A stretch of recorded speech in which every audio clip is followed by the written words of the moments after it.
Selamat datang kembali di channel Sahabat Catur. Pada video ini, kita akan mempelajari salah satu trik dalam pembukaan, yaitu gambit. Salah satu strategi dalam pembukaan yang sangat menarik dan yang sangat berbahaya untuk dimainkan adalah gambit.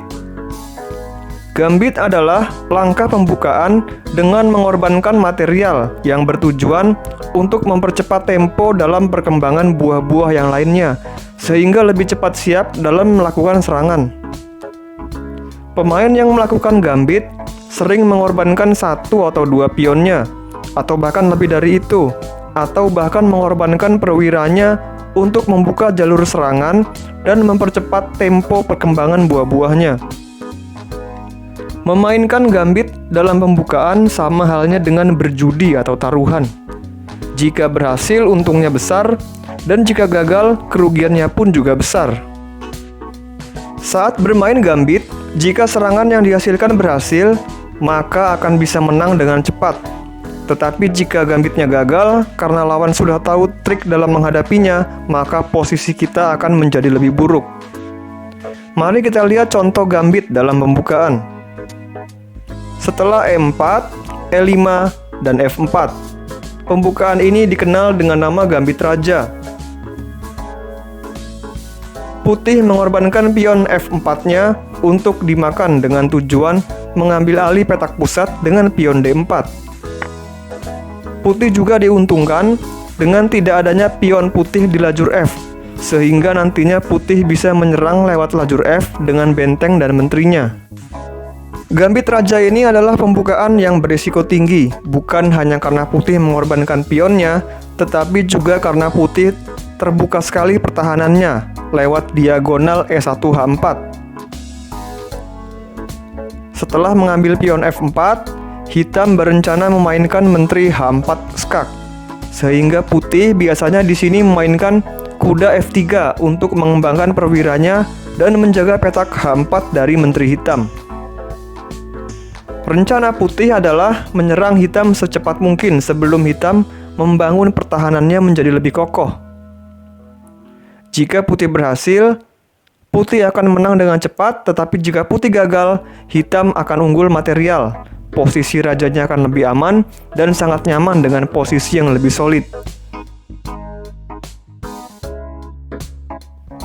Contoh gambit lainnya yang bisa dilakukan putih dengan mengorbankan buah-buahnya adalah Danish Gambit.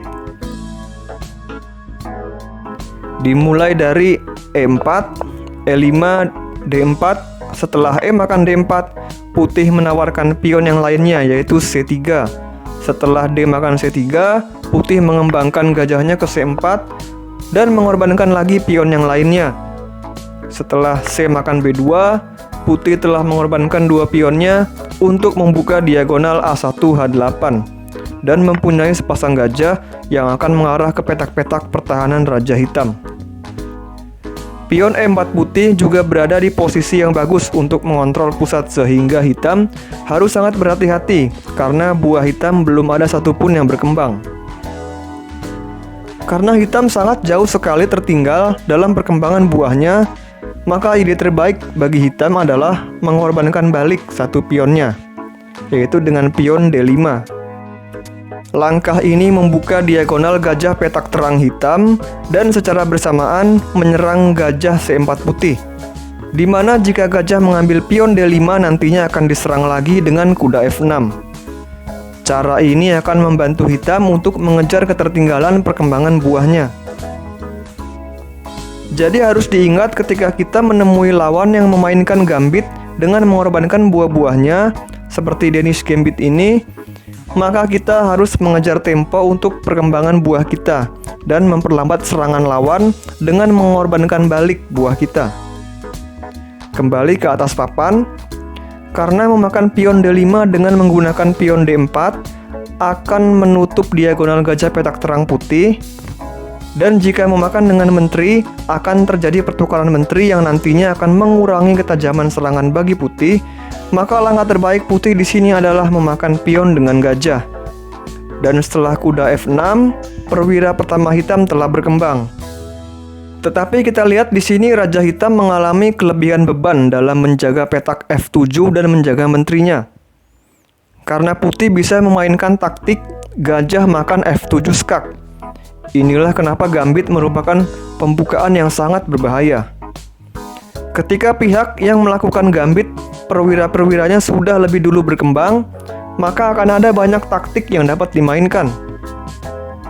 Jika di sini Raja Hitam memakan gajah, menteri makan menteri, maka hitam akan kehilangan menterinya.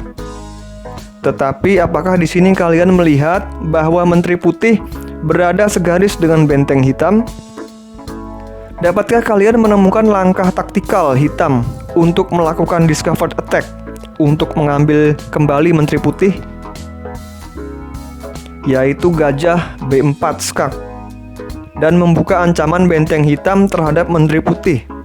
Langkah terbaik putih adalah menarik mundur menterinya ke D2. Setelah gajah makan menteri skak, kuda makan gajah, benteng E8. Seluruh pertempuran akibat memainkan gambit telah usai. Kedua belah pihak mempunyai jumlah material yang sama dan posisi berimbang. Dan selanjutnya akan masuk ke fase babak tengah tanpa adanya menteri. Tidak semua gambit hanya dapat dimainkan oleh putih. Setelah D4, kuda F6, C4, hitam dapat memainkan gambit Budapest dengan langkah pion E5. Langkah E5 ini membuka jalan bagi gajah petak gelap dan menteri hitam untuk keluar, sekaligus menyerang pion pusat putih. Jika putih ingin mengambil keuntungan dalam pembukaan, putih sebaiknya menerima gambit ini dengan memakan pion E5. Sekarang hitam berfokus untuk menyerang pion E5 putih. Dimulai dengan kuda ke G4. Setelah gajah F4, kuda C6, kuda F3. Kedua pemain sudah mengembangkan perwira-perwiranya untuk bertarung memperebutkan pion E5. Setelah gajah B4 skak, putih bisa memainkan kuda C3, di mana jika gajah makan kuda di C3, maka akan menciptakan pion tumpuk bagi putih. Atau putih juga bisa memainkan kuda BD2 yang merupakan langkah yang lebih solid daripada kuda C3. Namun putih harus berhati-hati di sini karena ada sebuah trik yang dapat dicoba oleh hitam. Setelah menteri ke E7, hitam menambah tekanan ke-3 pada pion E5. Dan menteri hitam berada satu garis dengan raja putih. Rencana sederhana yang dapat dimainkan putih adalah dengan memainkan pion E3, gajah E2, dan rokade pendek, mengorbankan balik pion E5 untuk mengejar ketertinggalan perkembangan buahnya. Tetapi terkadang di sini putih bisa saja memainkan pion A3 untuk mengusir gajah hitam.